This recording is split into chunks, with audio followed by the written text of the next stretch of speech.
Ang KNN ay hatid sa inyo ng UNICEF.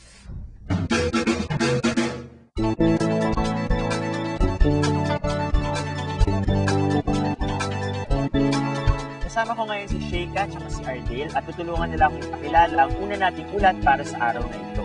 Para magawa ang ulat na ito, kailangan pa niyang mga ibang bansa.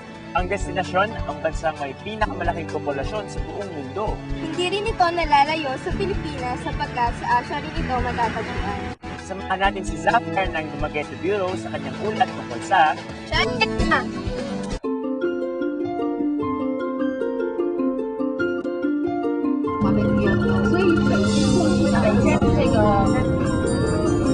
Pamilyar ba ang mga ito? Flyover sa Manila? O North Luzon Expressway kaya? Eto, parang daan papuntang Baguio, diba? Akala niyo siguro sa Pilipinas to, no? Hindi, dahil ang KNN, biyaheng China na. Nagpunta ako doon dahil sa isang napakahalagang layunin. Pero bago ang lahat, samahan niyo muna akong maglibot sa Beijing, China. Welcome to Beijing, China! Ang Beijing ang pangalawa sa pinakamalaking syudad sa China. Ayon sa 2001 census, may mahigit sa 13 milyong permanenteng residente sa Beijing.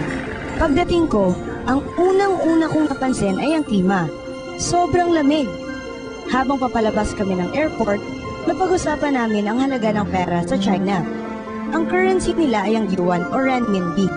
Kung isasalin sa Ingles, ang ibig sabihin ng renminbi ay people's currency. Katumbas ng isang US dollar ay 8 yuan. Nang sumunod na araw pa ako nakakain ng mga pagkain Chino sa isang restaurant. Ang iba sa amin binigyan pa ng pagkakataon makapagluto ng isang Chinese dish. At pagkatapos, pasyal na. Siyempre, hindi kumpleto ang inyong pagbisita sa China kung hindi kayo makakapunta sa lugar na ito. Tama kayo mga kaibigan. Ang structure na nakikita nyo sa aking likuran ay walang iba kundi ang napakasikat na Great Wall of China.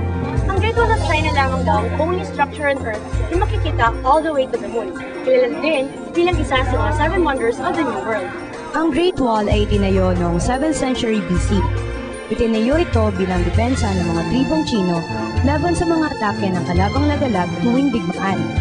Dahil din sa pagkakatayo nito, napabilis ang kalakal at ang pag-uugnay ng iba't ibang pangkat etniko sa buong China.